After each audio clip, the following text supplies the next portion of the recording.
Cambodia is a country that has had a close relationship with China. It has gotten to a point where China can be compared to an older sibling who determines the balance of power in politics and warfare,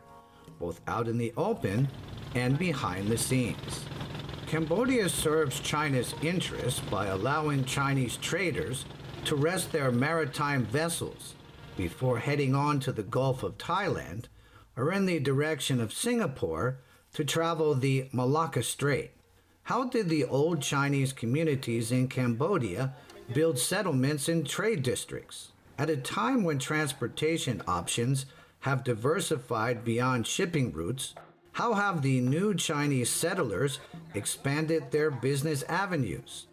And how have Chinese ways adapted to those of local Cambodians? On this trip, our Spirit of Asia team explores a Chinatown that exhibits clear divergences from the Chinatowns of other countries. Chinese culture and traditions don't present themselves as clearly as the Chinese businesses that have absorbed themselves into the country's economy. And yet there are small roots of Chinese culture which can be observed in Cambodians of Chinese ancestry. Also, new cultural roots are growing from the business landscape operated by the younger generation.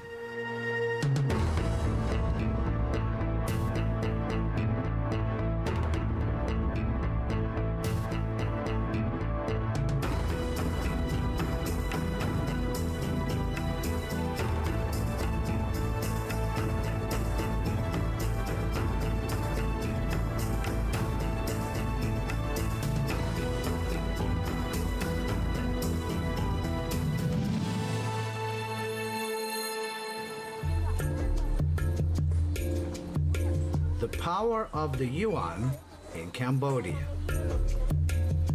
If we are to look for the Chinese district in Cambodia, we will likely need to begin our search by locating the Chinatown of the city in question. The Chinese gateway and red lanterns are usually the symbols which clearly mark the entry into a Chinese community in any foreign country. This is the case for countries on almost every continent. But as we search for Chinatown in Cambodia, we don't find any Chinese community district. And here is the question that arises. Why doesn't Cambodia, especially here in the capital city of Phnom Penh, have a Chinatown of its own?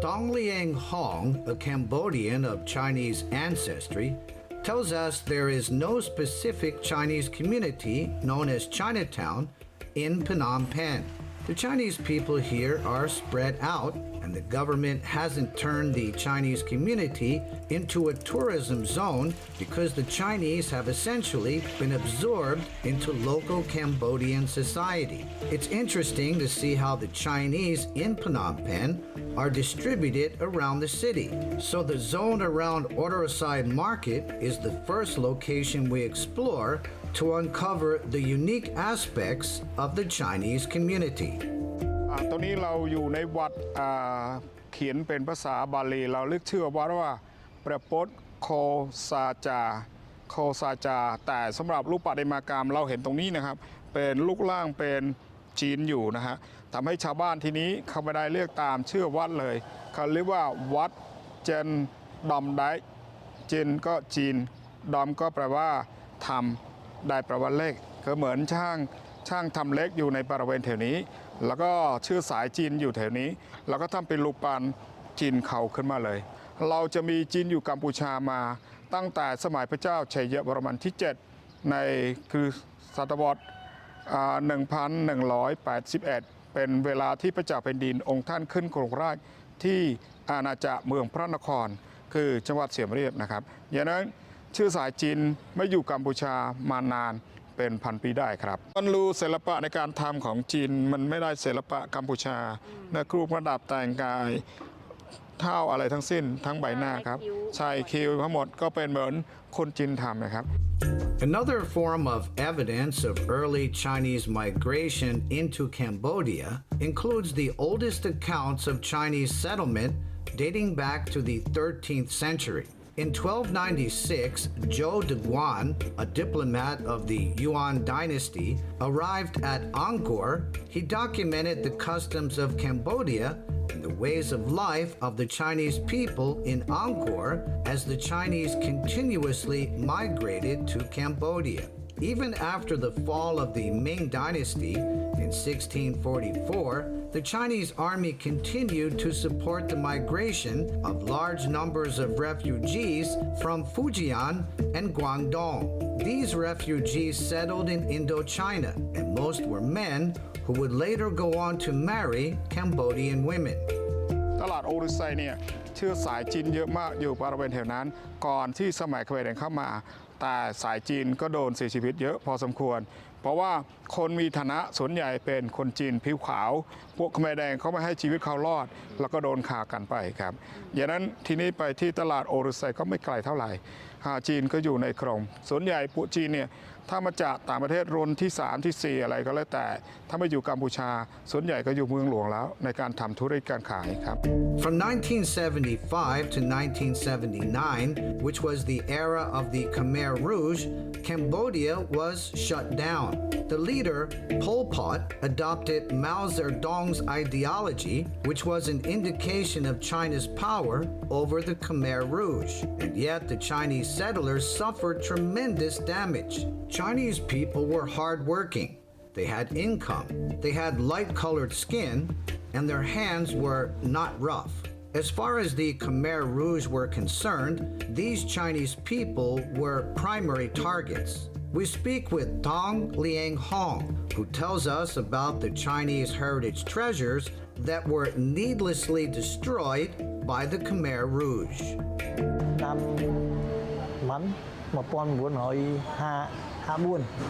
ាត់មកដល់គាត់ធ្វើបន្លែដាំបន្លែហើយបានក្រោយមកបានលក់អានេះលក់អានោះតពេចតប៉ុកគាត់ស្ដាប់ហើយស្ដាប់គាត់ស្ដាប់តាំងពីគាត់អាយុតាម1992ហ្នឹងហើយចឹងដល់ពេលគាត់ចំណនគ្នាអត់មានធ្វើមកវយទេខ្ញុំធ្វើការគេធ្វើការងារហ្នឹងហើយពងចាក់តែនៅពងចាក់ហ្នឹងហើយเพราะว่าที่นี่เป็นตั้งไปที่กาวก่อนสมัยลอนดอนสมัยระดอมเสียนุสมัยลอนดอนมาสมัยนั่งไงถ้ามาถึงตอนนี้ก็อายุประมาณ100 กว่าปีเรียนยังเจาะสมัยไฟแดงเนี่ยโดนทุบทำลายไปอันนี้ก็สร้างขึ้นมาใหม่ดังนั้นอาคารที่เราเห็นอยู่ก็อายุ30 ผมทอดไหมนึกว่าทอดไหมยังมีนะอ๋อเพาะจะให้ปีเพาะอยู่ท้องให้เพาะทำไมยังมีจะมีรูปภาพเก่าแก่ให้ดูนั่งไงแล้วก็สร้างใหม่ปีเพราะอันนี้ก่อสร้างต่างปีนำ9 ปี9 ปีจับนำก่อสร้างนำแต่อย่างนั้นนะให้อันนี้จอมอเหมือนกันเนี่ยมาอย่างนี้ตำเละเจ้าอ่อหรืออย่างนั้นตาห่อตำเละเจ้าอ่อเนี่ยกระดาษนู้ให้cái thơ là tôm muối tụi muối đó thơ vào đó xong Many Chinese people who settled in Cambodia barely survived the Khmer Rouge. Nara Khan is the head mistress of a Chinese language school in Phnom Penh. She's a Cambodian of third-generation Chinese ancestry. At the age of 82, she doesn't remember which year her grandfather arrived here from China, but her other memories remain crystal clear. She tells us that when her grandfather first moved to Cambodia, he sold all kinds of products ranging from drinks to raw rice to sweet snacks. And later on, her grandfather became the owner of a petrol station.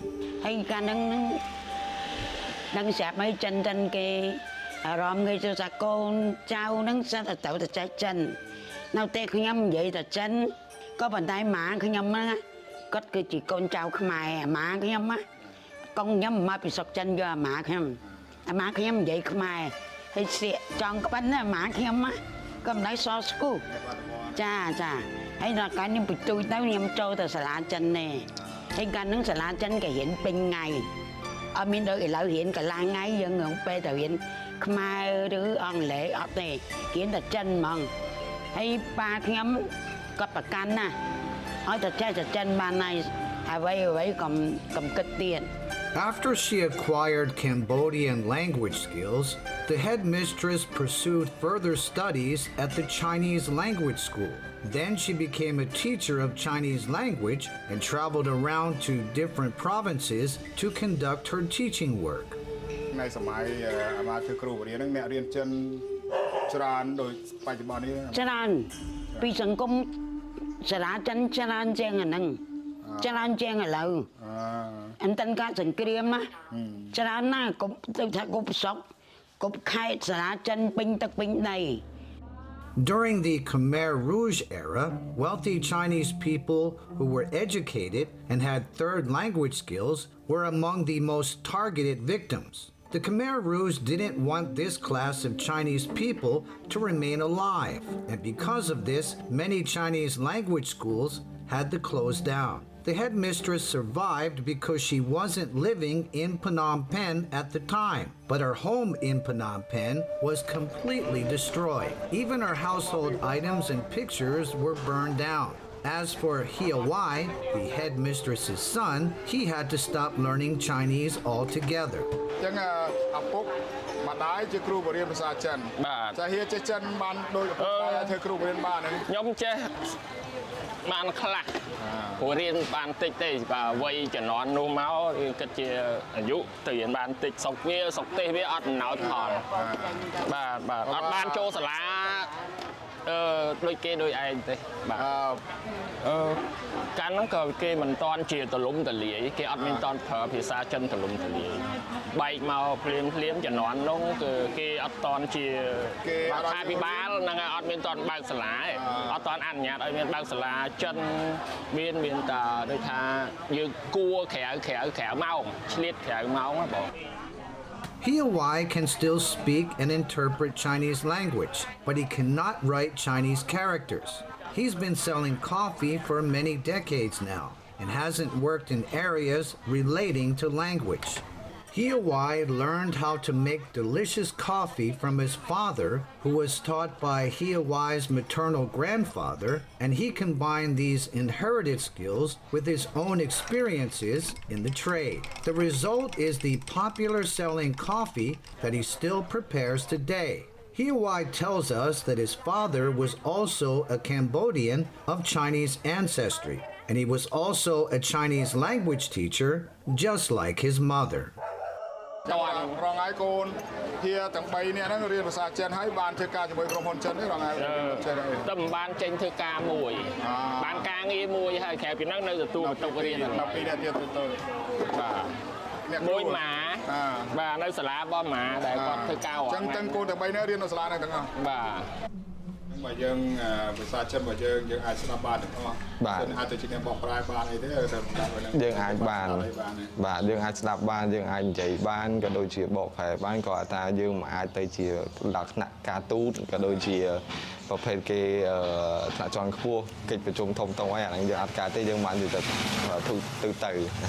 ញ្ចឹងការពីមិនតាន់ទៅសាលារៀនអាមាមានទៅរៀនភាសាចិនអត់ទេហ៎ពេលដឹកពីអត់ទេខ្ញុំចូលរៀនតាំងពីអាយុ4ឆ្នាំតាំងពីអត់ទាន់អូទៅចូលមន្ទីរហ្នឹងតាំងពីទូជាងគេអត់តាំងគ្រប់អាយុក៏គាត់អូសខ្ញុំទៅរៀនអញ្ចឹងចូលសាលាតាំងពីទូមកហើយ Bon Lang is YUAN's eldest son and the headmistress's grandson. He's 29 years old and works in the tourism industry. His spoken Chinese is not fluent. But even that level of spoken communication gives him a distinct advantage over others. កូនយ៉ាងហ្នឹងវានៅទេចានិយាយខ្មែរវាទៅសាលាបានវានិយាយចិនបើសាលាគេចាប់តង់ដូចសាលាខ្ញុំវិន័យតឹងណាហើយទៅចូលដល់សាលាដល់និយាយចិនហើយដើម្បីឲ្យវាឆាប់ចាស់ចិនថ្ងៃក្រោយទៅប្រើបានហើយវាពួកហ្នឹងវាទម្លាប់ណាស់ទេនិយាយតែខ្មែរ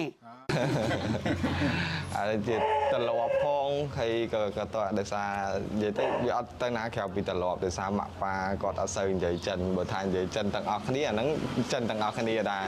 ប៉ុន្តែដល់តែចិនតែមកមួយខ្មែរច្រើនជាងអញ្ចឹងយើងត្រូវត្រឡប់ទៅខ្មែរច្រើនជាង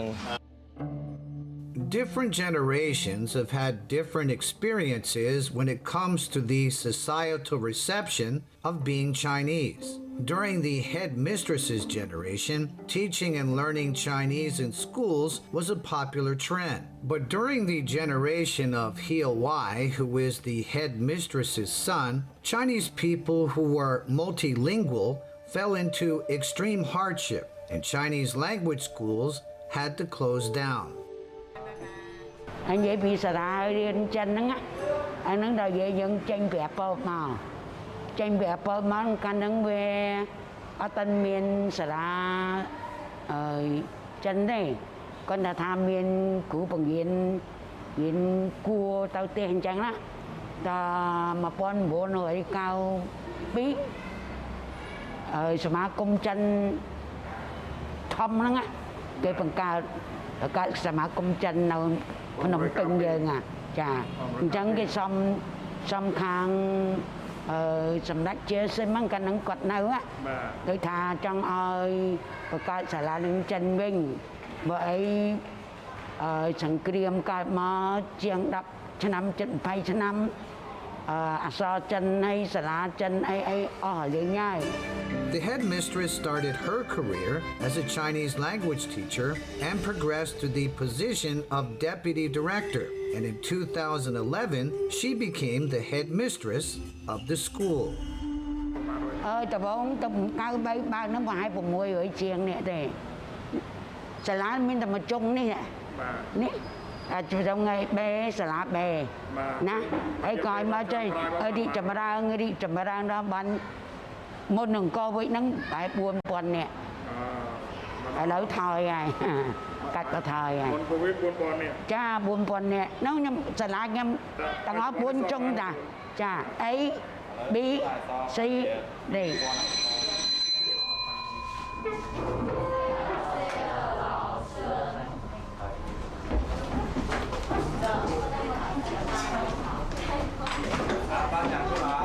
Many students had to leave the education system due to their parents' insufficient income during the COVID pandemic. Without the money to send their children to school, a substantial amount of students had to return home to the provinces to help their families earn income. But fortunately, there are still a good number of students who have had the opportunity to continue their studies.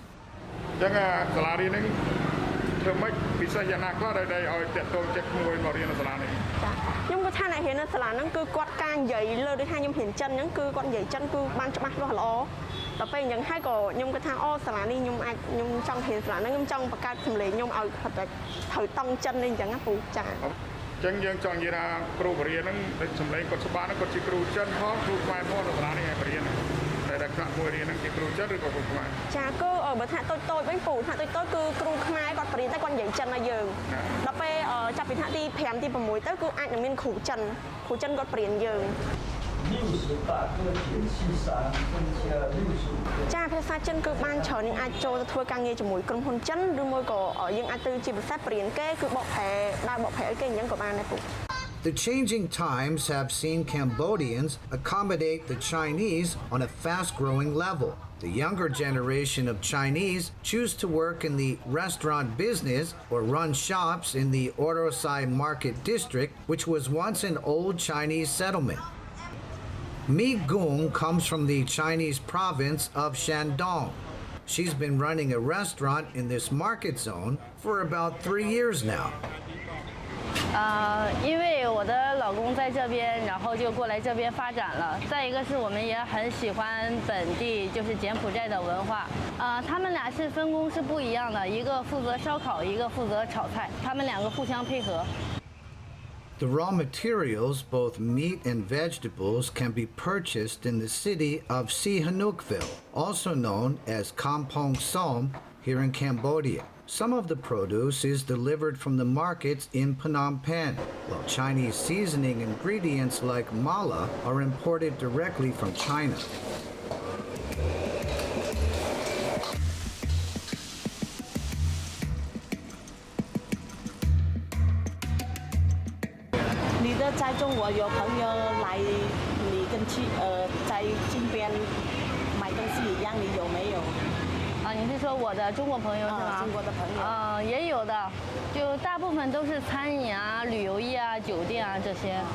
Mi Gung is the investor and business owner, while Jed Saray Neong is the Cambodian manager who looks after the salaries and benefits of the local employees. She's been the manager who supervises the accounts for less than a year, but the experience she has acquired here is extensive. បើខ្ញុំធ្វើការមួយគាត់ដំបូង600ឥឡូវឡើង 1,500 អញ្ចឹងបងលីលីរៀនភាសាចិននៅណាមកអត់ចេះចិនខ្ញុំរៀននៅវិហារចិននៅក្នុងណាដែរនៅស្វាយរៀនអញ្ចឹងការយើងរៀនភាសាចិនហ្នឹងហើយមុនធ្វើការអីខ្លះបានទៅការជាមួយពួកចិនខ្ញុំភាគច្រើនខ្ញុំធ្វើការបកប្រែភាគច្រើនខ្ញុំកាន់ខាងលុយហ្មងខាងជាមួយក្រុមហ៊ុនចិនរហូតចា She tells us that the shop employs 4 Cambodian women and 2 Chinese men, 1 cook and 1 who makes the bingsu. The 2 owners are Chinese, which makes 4 Chinese people altogether. ភាគច្រើនរើសខ្មែរគាត់រត់តុករត់អីអញ្ចឹងចាតើអញ្ចឹងអ្នករើសតុកស្វាយហ្នឹងគាត់រើចេះចិនឬអ្នកមិនចេះចិនអ្នកអត់ចេះចិនក៏បានដែរគាត់ណាប្រាក់ខែគាត់បានតែ200ជាងឯងបើអ្នកចេះរៀងស្ទើបាន300អីចឹង As time passes, we see a growing number of Chinese who come here to start up businesses and to make investments in many aspects of Cambodian society. This is especially the case in real estate. Many also own condos. A large number of Chinese have been given legal entitlement to own land, which is the case for these condo owners here in Phnom Penh. ចាក៏ប៉ុតអ្នកវិនិយោគយើងគឺជាជនជាតិចិនប៉េកាំងចាហើយពួកគាត់គឺបច្ចុប្បន្នគាត់មានសញ្ជាតិខ្មែរចាអញ្ចឹងខុនដូរបស់យើងហ្នឹងគឺគាត់ទិញដីដល់ខ្លួនឯងតែម្ដងចាចង់សួរដោយសារតកាយើងគាត់មានចូលសញ្ជាតិខ្មែរចូលបើសិនជាអ្នកចូលសញ្ជាតិខ្មែរមានសិទ្ធិទិញដីទីអីឬការអាចចលនាធរធរណាចាបើសិនជាជនបរទេសគឺគាត់ជាទូទៅក៏អាចទិញផ្ទះជាប់ដីឬក៏ដីធ្លីបានទេដោយសារតែនៅច្បាប់ប្រទេសរបស់យើងគឺមានន័យថាសម្រាប់ជនជាតិអាចទិញដីបានលុះត្រាតែគាត់ជាជនជាតិខ្មែរឬក៏គាត់ចូលសញ្ជាតិខ្មែរចាអញ្ចឹងសម្រាប់ជនបរទេសគឺគាត់អាចទិញចាប់ពីជាន់ទី1ឡើងទៅបើសិនគាត់អត់មានសញ្ជាតិជាជនជាតិខ្មែរ This condo building is situated on a plot of land covering over 3,000 square meters. The building has over 1,000 units, which is considered the standard for a condo located here in the heart of the capital. ដូចមុនខ្ញុំបញ្ជាក់អញ្ចឹងគឺដោយសារតែទីនេះគឺភាគច្រើនគឺគាត់ទិញជនជាតិខ្មែរយើងគាត់ទិញច្រើនប៉ុន្តែគាត់ទិញភាគច្រើនគាត់ទុកជួលអញ្ចឹងដល់ពេលយើងអាចថាបកស្រាយប្រាប់ទៅគឺយើងអាចនិយាយបានថាគឺភាគច្រើនគឺអាចនឹងជនជាតិបរទេសរស់នៅច្រើនជាងចាគឺមានច្រើនគួរសមហើយអាចនិយាយបានថាឥឡូវនេះគឺមានអ្នកមកទិញជាបន្តបន្ទាប់ហើយជាពិសេសគឺ foreigner តែម្ដងប៉ុន្តែទីនេះហ្មងគឺមានខ្ញុំឃើញដូចជាជនជាតិកូរ៉េហើយជប៉ុនទិញច្រើន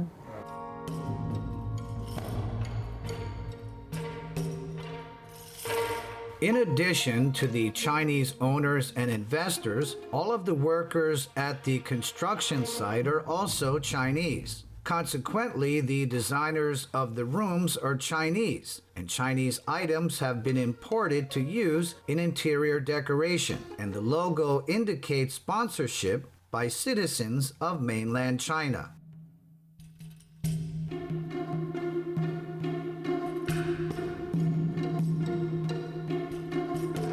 Condos growing like mushrooms in the heart of Phnom Penh are only pieces of evidence of expanding Chinese influence. The Chinese people who are part of this new wave are here to show that they have remained a part of Cambodia from past to present. But this time, the role of the Chinese is changing from tenant to owner, and they are swallowing up businesses, large and small, in the Kingdom of Cambodia. On our next episode, we will take you to the Chinatown that the government had been attempting to build, only to be abandoned under the name of Sihanoukville.